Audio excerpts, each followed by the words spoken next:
Hey, this is Prentiss, and what I wanted to do is talk to you today about a few truths that you may discover as you embark on your fitness journey. Now, it doesn't matter whether you've been at this for a while or whether or not you're just getting started. The deal is that we have a lot of access to information.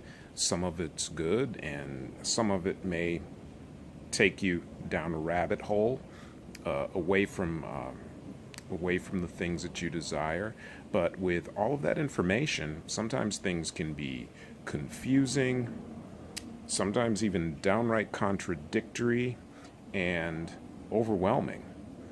So, and the goal of this is when you're starting out and getting on your fitness journey, is that you want to have fun.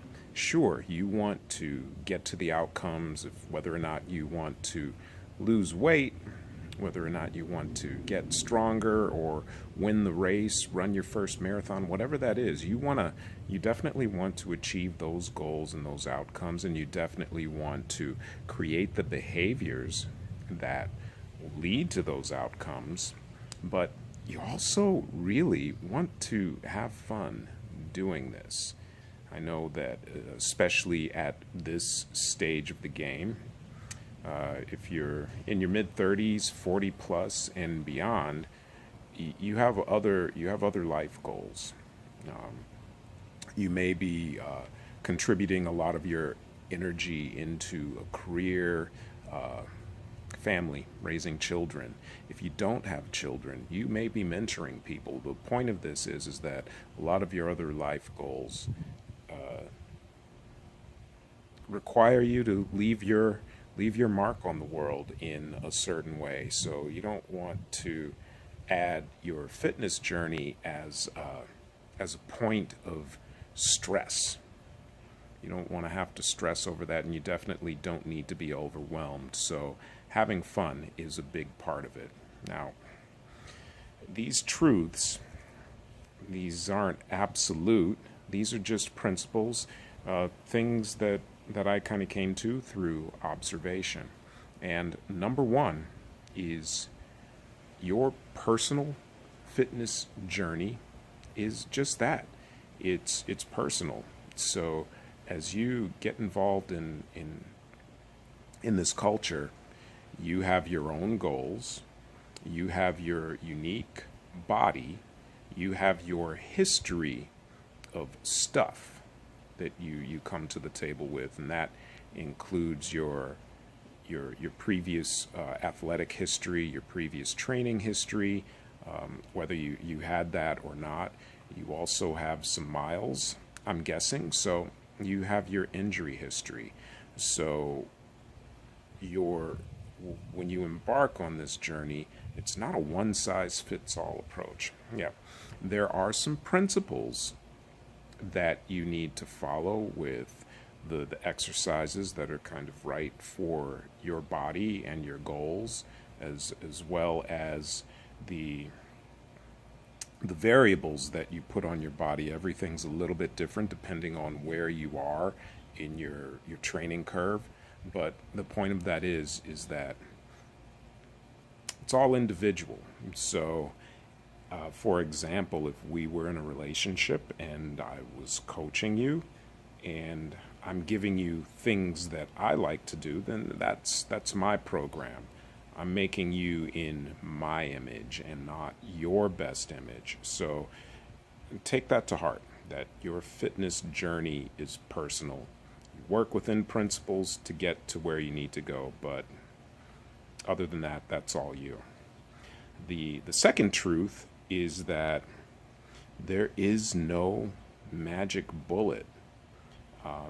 And in popular media, there are lots of programs, lots of systems promising you incredible gains really quickly. And the pendulum swings many different ways, whether that's strength, whether that's movement, crazy aerobics programs. And all of those things are good, and all of those things are beneficial. But it's not glamorous, but the thing that is going to get you to where you need to go is just consistent work. Consistent work, having a plan, following through with that plan, and sticking with it no matter what, balanced with a little bit of intuition, feeling your body and understanding when you aren't feeling as great, so that you know how to adjust your program accordingly. I mean, there's no magic there. If you think about how long it took you to get into a condition, or how your body has changed from resulting from injuries, it's going to take you a long time as well to come out of that and let your body heal and then repattern the movement. So it's not a magic bullet. There's no one size fits all. And on the opposite, the other side of that, we get into the idea of superfoods. Yes, there's superfoods, and I'm guilty of using that term, but I use superfoods in a way that means, yes, these are foods that are packed with all of the macronutrients and micronutrients that we may miss from our typical diets. So when we're lacking in our typical diet, when we take these beneficial foods in, it's so different than what we've been eating that, yes, it does move up to a level of being super. But again, with your nutrition, there's nothing super really about it. If you eat fresh fruits and vegetables, if you're a meat eater and you get your protein from whole sources, then you'll do a lot. And it's that consistent effort in your kitchen, and that will get you to your goals. It's not eat one food that'll magically trim the fat off of your body at night. So just that sort of consistency, just doing the right things for a long period of time. Third thing is no pain, no gain. So no pain, no gain. We think about that as just beating the crap out of your body for your workouts, and tying soreness in to your progress. I'm going to challenge you to think of it in a way of like no pain, like knowing something consciously, K-N-O-W, pain, no, N-O, gain. Okay, so if you train really hard, that just means you trained really hard. Pain means that you hurt something and that your body needs to heal. That pain over a consistent period of time is going to require you to recover. And if you keep training in that state, it's going to change your movement patterns to the point that you can create other stuff. So yes, you can challenge yourself, and definitely you can train hard when you've earned it, and quite possibly if you have one of those bouts, you'll be a little sore. But that isn't the goal. The pain isn't the goal. The goal is making some progress in your training progression, whether that's adding some intensity on the bar, or learning a complex movement, or adding some element of your aerobic capacity. Those are your goals, and your goal is not to be hurt along the way. And finally, don't be afraid. So yes, like I said, there's a lot of information. There are things that are overwhelming. When you train, you are going to be challenged to do things that you've not done before.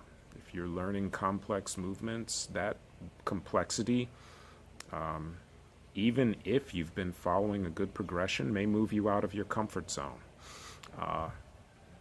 When that intensity increases, or you put more weight on the bar, or you try to run faster, there's a little bit of a fear factor involved because that's something that you haven't done before.